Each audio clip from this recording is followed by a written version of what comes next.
There was a time when being a virgin was a big deal. Keep your virginity. The moment you lose your virginity, you are failed as a woman.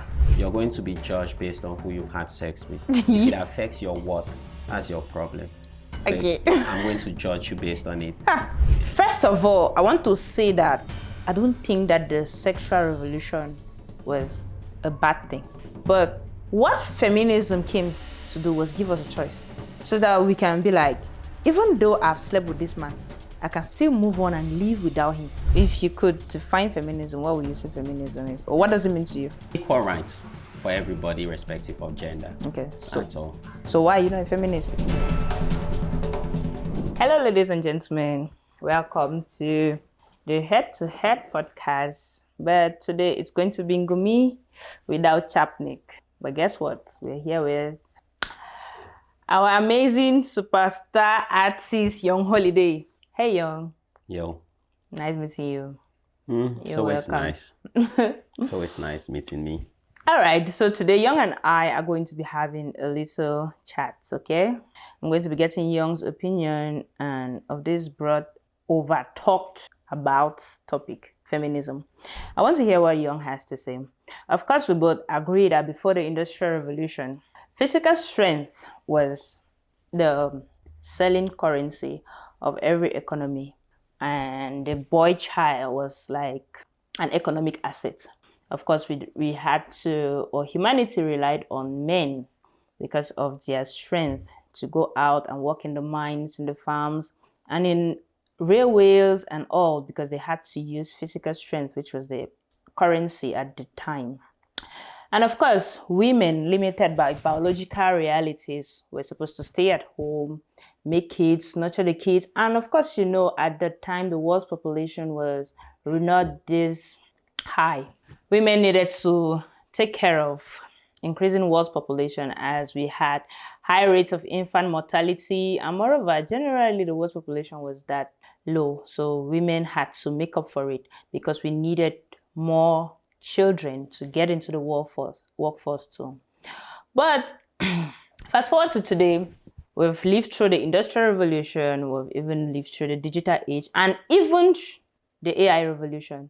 So we no longer need a currency of human force, because now we need talent, maybe IQ, intelligence, soft skills to replace human efforts.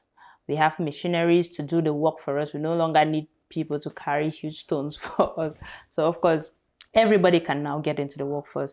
And of course, we can tell that women are into the workforce. Where I come from here, here in Cameroon, I personally don't feel like women are marginalized, especially when it comes to the work area. I feel like we all have opportunities to be there. I'm a graduate, and so is he, I guess. We've all had our masters, and of course, we can work everywhere. We go to school, we work, and I personally don't feel marginalized here in Cameroon. I feel like I have every opportunity I need. Maybe I don't just utilize them, but yeah. And so, but that doesn't mean that every girl child in the world has the same privilege. I can cite maybe Afghanistan or so. There's still countries where women don't have the privileges we have here right now. So yeah, even though we enjoy these opportunities, we cannot turn a blind eye to the places that haven't embraced should I say this, what? Give me a word. These new privileges. Privileges, of course, to the places that haven't embraced these privileges. So yeah, when you ask why I call myself a feminist, you ask why I call myself a feminist, even though I say I don't feel marginalized. I call myself a feminist because it didn't just happen that I sit here today and chat with a man on camera, spreading my views with the rest of the world, with nothing holding me back. It's because some women fought. Some women fought to give me this privilege that I'm exercising today. Some women fought that I might have this life, I might have this voice, I might have this education. Some women fought that there was going to be a strong, independent, knowledgeable woman like Ngoomi sitting here today. So yeah, I am a feminist because I honor the legacy of those women and all the sacrifices they made for me and for every other girl child today who has a voice. So yes, I am a feminist. Not because I enjoy chaos or I want to argue and drag with men, but because I want to leave the legacy of those people who came before me, so that when I see another girl's child somewhere who doesn't have these privileges, I would be motivated to fight for them, because I also want one child one day somewhere else to call herself a feminist because I lived. So yeah, today I and Young will be talking about feminism. I hold very strong views about feminism, and I would always identify as one. I think that's one of the core values I hold in my life as a human. Young, on the other hand, Young, what do you think about feminism? Are you a feminist?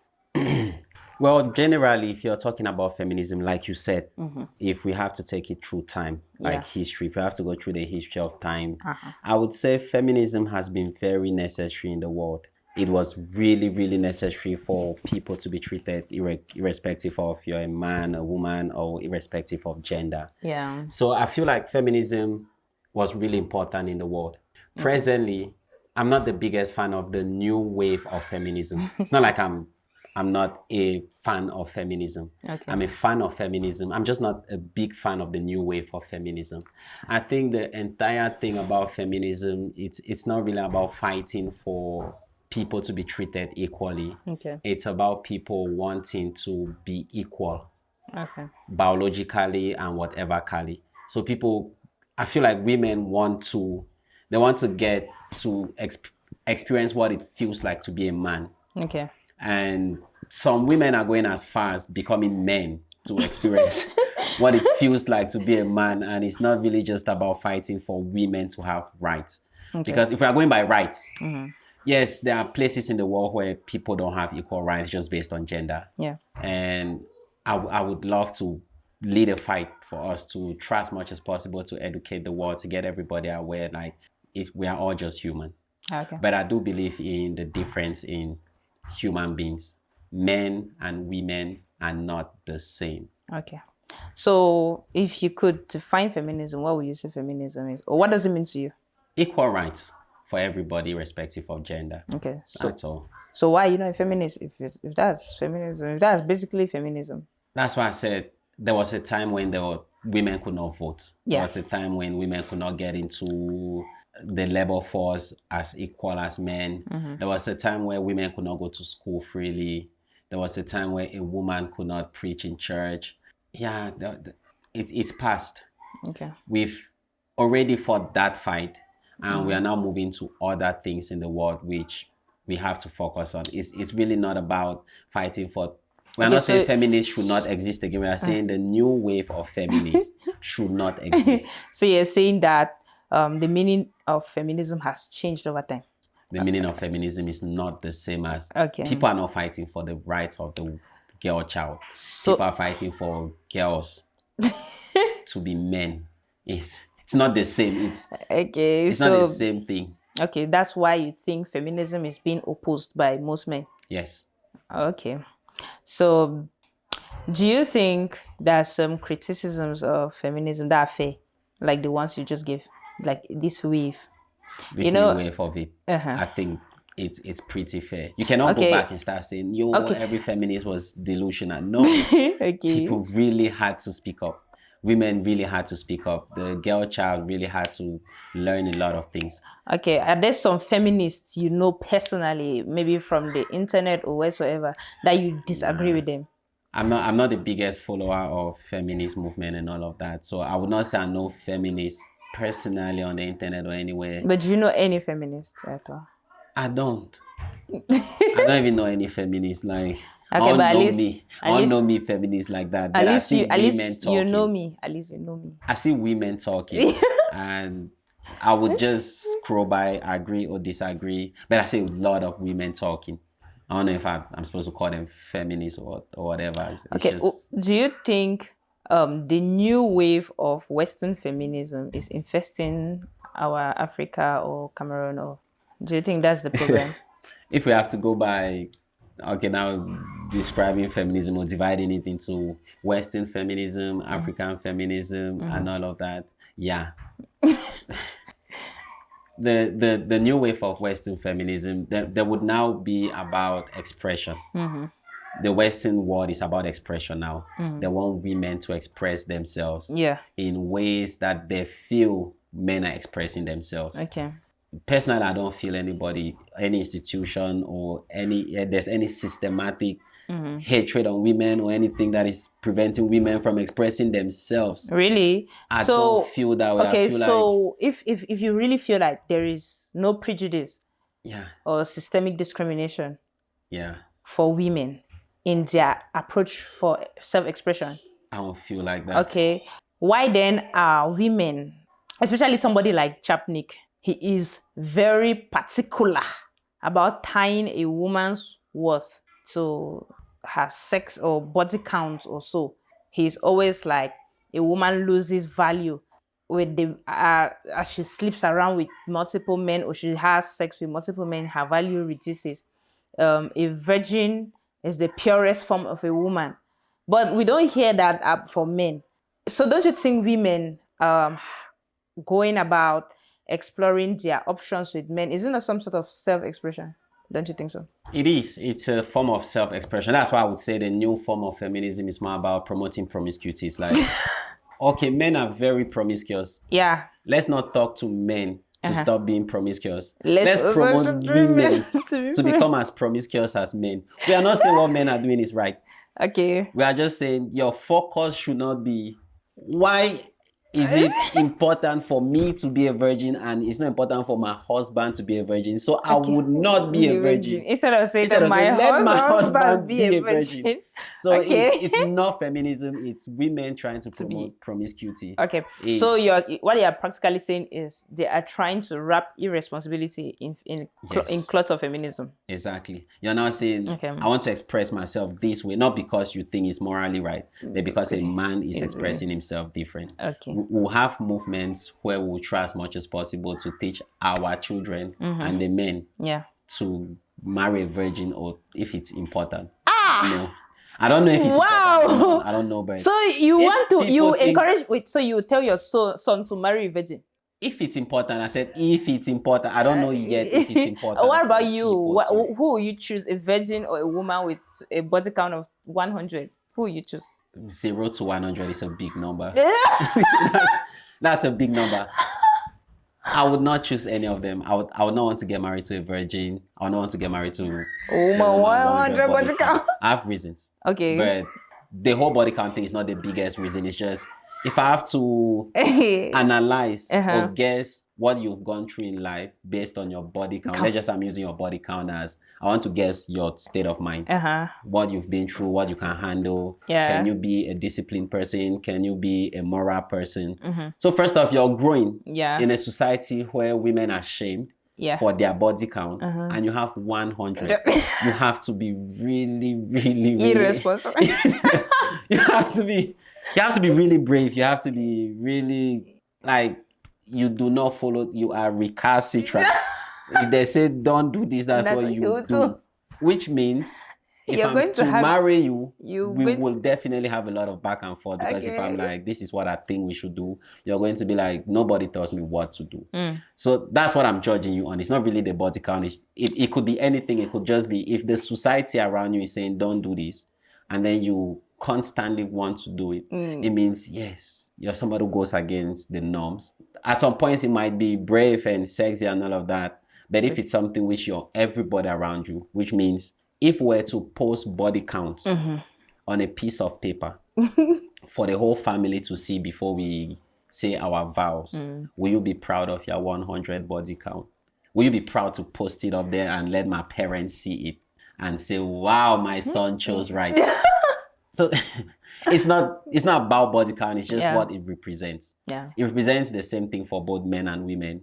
And if the society is normalizing it for men, it's not for women to also increase their body count, it's for us to try to reduce the body count of men.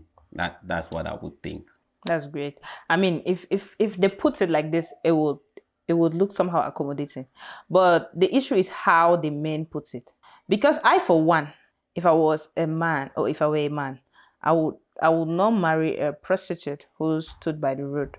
Not just for the fact that she has slept with a lot of men, but because I would fear how traumatized she would have been standing there for years, sleeping with every man who can pay just exactly that price he can. So it's about the trauma. It's not just about because if she had that same amount of sex with the same man, I wouldn't really mind, right? So it's about you being able to accommodate all these energies. This person comes and, it's not easy to bond with somebody and you can just eat. It means that there's some part of humanity that has left you. The fact that you can easily just bond with everybody like that on that level. So that if they put it like that, I don't think women will want to fight it. It's how they just, okay, for example, this trending video that was trending not long ago of this child who came out. A small child, I don't think she's up to 16, just because she has been indoctrinated too. And she was like, keep your virginity. Keep your virginity.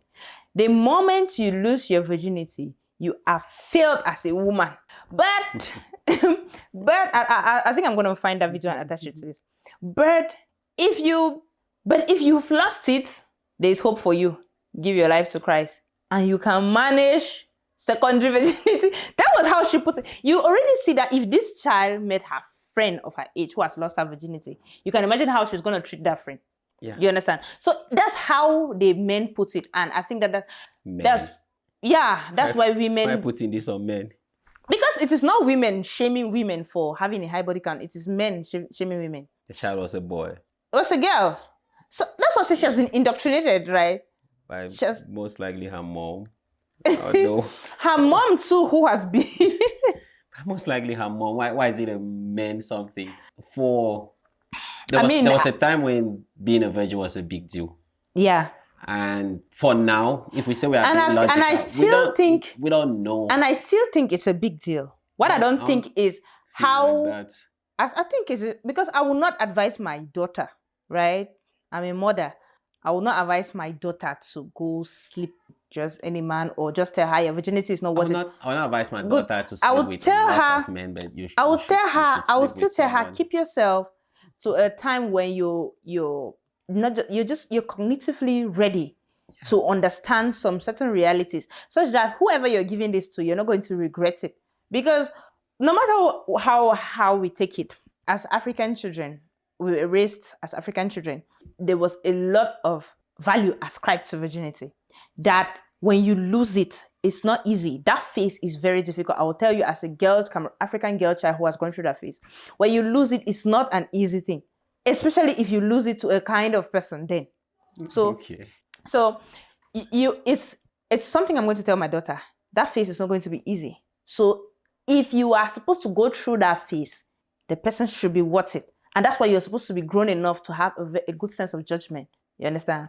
But men don't. That's not it. It's just about just shaming you. It's just about shaming. You put it real well. Like, okay, it's about the doctrine, right? Yeah. So the focus is on building a child who can think for herself, a child who can process information. Yeah. It's not about virginity. That's the same thing you would tell your child about every other thing in life.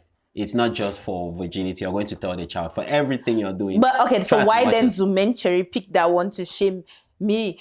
For example, if a man meets me here, I'm well educated, I have my master's, I've worked in several places, I'm beautiful, I'm intelligent, I'm outspoken, I'm all of this. But if a man who basically devalue all of this I've added to my life. If your body count is above 100, I doubt if you have all of that. When did you have the time to study?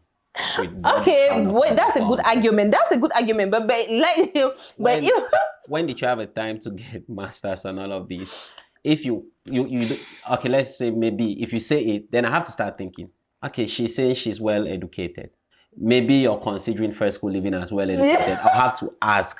Now you say I'm being disrespectful, but I'll just have to doubt certain information. I get your argument. I get your argument, right? But even with this, right? If you put a virgin here who is coming from the village, a man will water down all of what I've achieved to pick that virgin because she's a virgin. It's not because she's a virgin. You never talk any other thing about the virgin than she's coming. I'm talking about a naive virgin who has nothing, none of these. Own accomplishments now for life. Breeding. I'm already above 25. If this virgin we're talking about is barely 18, so it's understandable if she has never had sex, if she's a virgin. Because she's still quite young. There's still a lot of life. But that's what I'm telling you, that the man will pick her, some men, right, will pick her for the sake of her virginity. I don't expect a virgin to have an 18-year-old to have masters. Give us some qualities about the girl. She's coming from the village, maybe to serve as a house help. Cute girl. Give us something to hold on to. I'm just cute. I'm cute too. I'm cute too. Yes, give us something you both have even in common. If she's not the only thing which I'm using to choose now would be virginity. Okay, if she's not as cute as me, some men will still pick her for the sake of virginity. That's what I'm trying to say. Okay. If the girl is coming from the village, as you put it, we believe that girls who are coming from the village are morally hardworking. So I would think, oh, maybe this girl can be hardworking. It's something I can use to choose. I would not choose someone for that. Yeah, that's you. We just believe there's a certain way. If they give you a certain information about a person, you would then have to process the information. So it's not about virginity. It's about, if you are a girl and your body count is very high, there are certain things I have to assume about you. And if you're worried about me assuming these things, because most times the things will be true. If you're worried about the assumptions I'm making about you, then you should have reduced your body count. So it's like saying, yo, I'm going to do this, but I don't want you to judge me for it. I want you to judge me for this other thing I'm telling you. Okay. Now let me put it this way. First of all, a lot of men, right? They think that the sexual revolution was, they tied the entire feminism movement to the sexual revolution, right? They feel like feminism came to push the promiscuity agenda. First of all, I want to say that I don't think that the sexual revolution was a bad thing. No, it's not. It's not. I feel like sex is part of expressing ourselves as humans. And I feel like even women deserve that right to express themselves as humans. Still, it doesn't take away the fact that as humans, we owe it to ourselves and our societies accountability, responsibility, and most of all, respect, right? So what feminism came to do was give us the ability to choose. Because prior to feminism, women did not have a choice.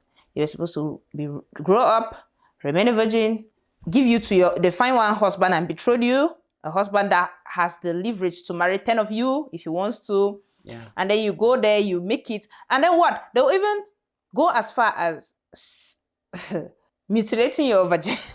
Yeah, vaginal mutilation was very, especially in this part of the world in Africa, to keep you fidel to your husband, so that you will not have the urge to want to have sex, and you're going to be a sex toy to your husband, so that you just be there as an object. You're not going to enjoy sex, so you're never going to go out to fetch for it. But what feminism came to do was give us a choice, so that we can be like, even though I've slept with this man, I can still move on and live without him. Because I will not lie, I myself, right, I've stayed in a relationship because I didn't want to have a tag of, you've dated 1, 2, do you get? I didn't really, because that's how we're raised. We're raised to know that if you've dated this one, broke up with him, dated this one, broke up with him, it tells so much about you. You're a bad person. You cannot keep this thing. But many times it's not like that. A relationship is about 2 people. It takes you and I to keep it. So even if it breaks up, it must not always be my fault. But I had to stay there because I didn't want that tag, because the society had conditioned me like that. Till I became enlightened enough, till I became feminist enough to know that feminism has given me a choice. And my worth is not tied to have said food. Exactly. It's not, it was never about me making myself cheap and loose to the world to sleep with all the men. No, it was about me embracing the fact that I have choice. Yeah, I have choice. That's a beautiful thing. It's a beautiful thing for you to realize, okay, my worth is not tied to who I've had sex with. Yeah. And I think it's also going to be a beautiful thing for women to realize you're going to be judged based on who you've had sex with. If it affects your worth, that's your problem. Okay. I'm going to judge you based on it. if it affects your what, if you go home and start feeling like he thinks I'm worthless, Because it's your problem. It's not mine. But okay, so what you're saying is, if you found me having sex with a notorious quarter thief, it's going to affect how you respect or judge me or what? Yes, it's going to affect how I judge you. Yeah. But how you view yourself, your self-worth is not tied to it. Okay. It's how I judge you. It's how I make. And you're entitled to your judgment. Yes, we judge even boys. If I have to become friends with a boy, I have judgments I put in place. Okay, so you're saying that there are some guys you respect because they were dating some fine, high-profile women. No, I'm saying that some guys I respect because they are actually morally upright. So even if I have to be friends with a boy, there are certain values that you need to see in them. To see in the boy to be friends with them. So you cannot expect me to be friends with you and then you're choosing the values which I have to value to be friends with you. That's fair. That's fair. It's your life. I'm not saying don't do it though. Yeah. But there are certain values which I have to use to choose my friends. Okay. It's not don't force your values on me. That's fair. So it's cool. You can move from one guy to the next you can meet me, and that's what I'm really looking forward to valuing. You can, but don't impose it on me like, okay, I've done this and this. You have to choose me despite. No, I have my own values which I use to choose people I'm close to. Okay, so that's your issue now with modern feminism, because you feel like the women want to do what they do and still tell you how to think about it. Exactly. Okay. They are promoting promiscuity. They just want to. But you don't think there's a name for that? You don't think that's a narcissistic behavior? So why would you just use narcissistic? A very strong word. Use some. I don't like doing a strong new word there. Use some regular word where human being fit be, not just put people in narcissistic, misogynistic, those harsh words.